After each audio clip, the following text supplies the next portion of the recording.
Olá, amigos e amigas.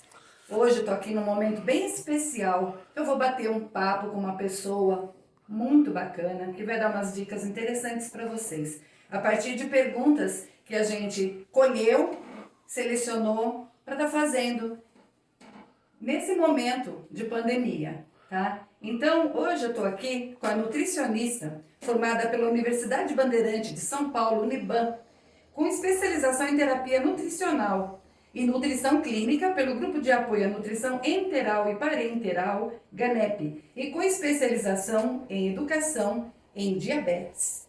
Atua em saúde coletiva, na estratégia de saúde da família da cidade de Pedra Bela e no Centro de Saúde de Vargem. Aqui vamos falar com a nutricionista Camila Cussirra. Bom dia, Camila. Bom dia, Tudo bom dia bem? a todos. Tudo bem? Obrigada, primeiramente, por ter atendido o nosso pedido. A gente está fazendo esse bate-papo nesse momento que é tão importante. A gente vê tanta coisa na internet, vê tanta bobagem. É legal a gente estar conversando com quem realmente pode nos dar umas dicas de coisas fundamentais e que realmente vão servir para a gente no dia a dia. Tá? As pessoas passaram algumas perguntas, a gente deu uma mexidinha assim para ficar mais abrangente e mais explicado para quem não tem uma ideia do como pode estar se defendendo, né, nesse momento. Então eu selecionei aqui algumas perguntas e vou te perguntando, você vai respondendo aí de acordo com o que você achar que vai ser interessante para a população, para pessoas que não têm, não entendem essa linguagem, às vezes usam palavras tão difíceis, né? Sim. E a gente não consegue saber o que está falando, aí a gente acaba ficando meio perdido, né? Então, bacana. Posso começar? Pode. Você quer falar alguma coisa mais? Eu quero agradecer o convite, a oportunidade. Eu acho que a população aí de Pedra Bela, como um todo, porque hoje em dia com a internet a gente consegue alcançar a nível nacional, né? Às vezes até fora do Brasil. Mas eu quero agradecer a oportunidade, o carinho, o cuidado que vocês tiveram, porque é um momento realmente que assim, as pessoas estão meio perdidas, né? A alimentação é uma coisa tão simples e hoje em dia ela foi dificultada, digamos assim, como você comentou. O linguajar tem que ser acessível, as pessoas têm que entender. Não adianta nada eu chegar e falar, coma tanto, 60% de carboidratos. O que significa isso? Né? Então a gente precisa traduzir, chegar perto, que a pessoa entenda e consiga se proteger, consiga prevenir doença, tratar a doença. É isso que importa. E realmente a alimentação, ela pode fazer diferença nessa hora? Pode fazer diferença. A alimentação. A alimentação. A alimentação como um todo. Uhum, tá certo. Olha, tem aqui uma primeira pergunta que é: existe algum alimento que evite ou trate a Covid-19? Essa é uma ótima pergunta, porque assim, é o que mais a gente tem visto, né? Que existe um alimento milagroso, a soroterapia de nutrientes, chás, e na verdade não tem comprovação científica. Não existe nenhum alimento, nenhum soro, nenhum nutriente específico que vá te proteger do coronavírus, que vá tratar a doença, né? Covid-19, na verdade, o que a gente recomenda? Alimentação saudável. O que é essa alimentação saudável? Frutas, verduras, legumes, o leite, os derivados do leite, o iogurte natural, o queijo, as oleaginosas, né, que são amêndoas, castanhas, nozes, os feijões no geral, soja, grão de bico, lentilha, ervilha, o arroz, os cereais integrais, que a gente chama. O que é esse cereal integral, né? Então, por exemplo, o arroz integral, que a gente pode substituir pelo parboilizado, por exemplo, o pão integral, o macarrão integral. Quando você fizer uma batata, por exemplo, que é um cereal, é um carboidrato, procura não tirar a casca, então a gente deixa mais integral, ou seja, com mais fibra. Então, essa alimentação saudável é que vai te proteger contra aí a doença, né, a Covid-19, e entre outras, né? Não só, né? Exatamente. Se a pessoa tiver esse hábito de se alimentar corretamente, ela já vai estar protegendo, ajudando o organismo dela. Como um todo, de várias doenças, não só da... Aqui agora a gente só fala mais disso, né? Mas na verdade a gente está até aproveitando o gancho para proteger de outras doenças, por exemplo, diabetes, obesidade, hipertensão, esteatose hepática, que é a gordura no fígado. Então a gente tem um momento aí não só no Brasil, mas no mundo, que a gente vai aproveitar essa pandemia para trazer coisas que estavam meio caladas, meio dormindo, assim, né? Acaba que a gente aprende a lição, né? Sim. E a gente pode passar a ter uma alimentação mais saudável e seguir com isso durante a vida, né? Exatamente. Muito bom. Bacana, né, gente? Importante saber. Uma outra pergunta bem bacana também: quais os cuidados com a higiene dos alimentos que são necessários para garantir a segurança alimentar? Então, essa pergunta também eu acho bacana porque eu vejo assim, né? A gente não estava cuidando do supermercado, por exemplo.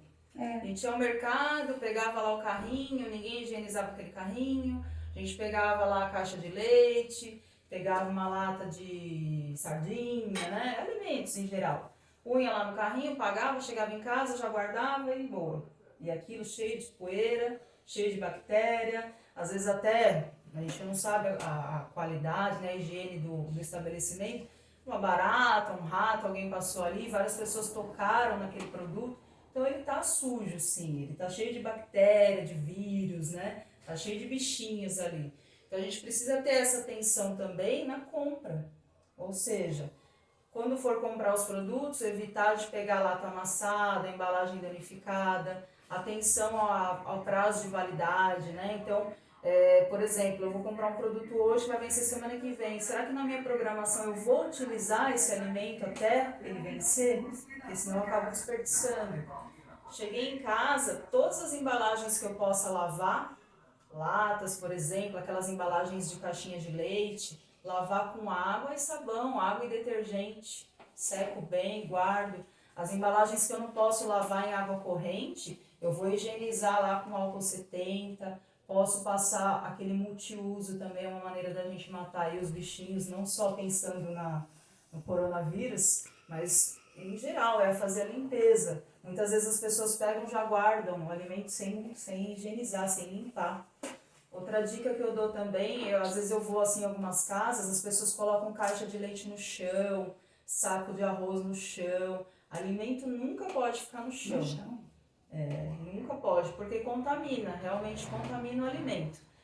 Água também, às vezes aqueles galões de água as pessoas colocam diretamente no chão. O ideal é que a gente coloque em cima de algum pallet, uma madeira, alguma coisa que dê pelo menos 25 centímetros de distância do chão, tá? Para evitar essa contaminação, porque vem sujeira mesmo. Meu Deus, viu, gente?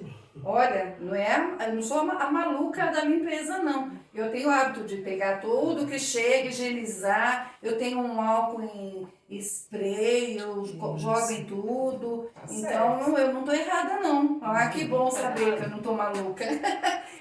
Prestem atenção, viu? Vamos higienizar melhor as nossas compras, porque realmente, não só em tempos de pandemia do Covid-19, mas o tempo todo a gente acaba adquirindo doenças, viroses, né? Viroses. E a gente fica pensando, nossa, mas eu faço tudo direitinho, não faz. Não faz. E incrível, o brasileiro realmente não tem hábito de lavar as mãos, né? Até uma vez visitando um primo meu, um grande cara que, sim, uma pessoa muito vivida, muito experiente, e a gente conversando sobre a questão dos europeus não tomarem banho, e assim, zombando mesmo, brincando, né? E ele, como morou em diversos países, aí ele falou, olha, depende o que você considera com ser porquinho, né? Porque se você for analisar pela questão de que lá eles lavam do antebraço para baixo diversas vezes ao dia, eles são pessoas mais limpas do que a gente. Porque, infelizmente, aqui no Brasil não se tem esse costume, esse hábito, né? Não tem. E eu chamo atenção até para a criançada, porque muitas vezes a mãe vai dar comida para a criança, ela pode até ter esse cuidado, né, de lavar as mãos dela, mas ela esquece de lavar a mão da criança. Então, a hora da alimentação é imprescindível. Eu vou me alimentar, preciso lavar as mãos. De preferência, não estar com anéis. Quem fizer a comida, não usar esmalte, prender os cabelos. Né? São cuidados, evitar de falar enquanto está manuseando ali o alimento. Evitar de tossir, espirrar, cantar. Fala assim, Camila, mas eu vou tossir em cima do alimento? Tem gente que a pessoa não percebe, né? E ela acaba fazendo isso. Então, ter esse cuidado. Porque são vírus que a gente está jogando ali, são bactérias que a gente está jogando ali. E atenção com a criança, por quê? Ela está se alimentando. Normalmente a criança pega no alimento, põe na boca, põe a mão na boca. E a mãozinha dela também pode não estar limpa. Nunca tá, né? Atenção, mamães, lavar mais vezes a mãozinha da criança.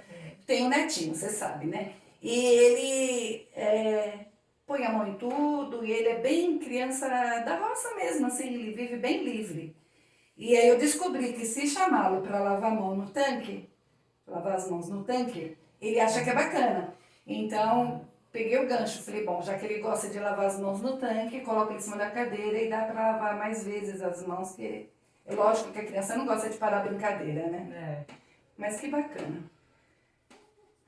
A pergunta número 3.